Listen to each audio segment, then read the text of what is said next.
Nah solusi yang keempat, bahwa diingat ia akan brok tak rupa urang hotel bengeh.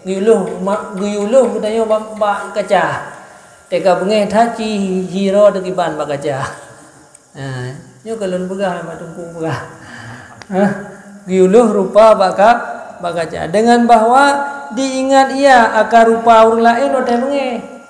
Kiban cara urang lain hotel bengeh kibahi udah tahu. Yang kemudian hal keadaan yang menyerupai anjing gila. Kayak saya pungoh.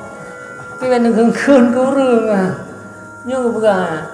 Jadi tak ingat. Nyo punya bengeh tu tinggal bengehnya tak ingat. Nyo hidung salah kayak saya pungoh. Ya tapi yo ju. Hale jadi bu.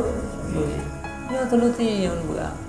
Jadi giu ingat kiban hi tu. Makanya si gagal teka berapa bengeh tak aluh roh dua kaca. Kiban ka muka-muka tu urat-urat aku kayak beda. Nah, jadi dengan gara-garanya dia akan meredam kemarahan. Pi baik keun dengan orang bengeh-bengehan. Damah bengeh baju. Menyerupai sahibnya, menyerupai orang yang pemarah bagi anjing yang menerkam dan bagi harimau, bagi anjing yang anjing gila dan bagi harimau yang menerkam yang kenyanyi.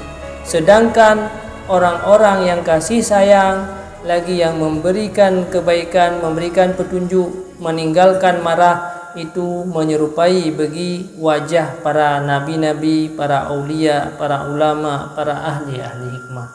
So dah pilih ada tak lagi. Jangan kena ingat. Pada saat marah katanya budak dukurot, budak teh nyu muka katanya nyu lagi muka rimu. Menyatatim tun baju trenyo akan berubah muka katanya lagi muka para ambiya. Yang solusi. Jadi ngampu ada pubat marah yang ke ngan ada padung-padung rohnya.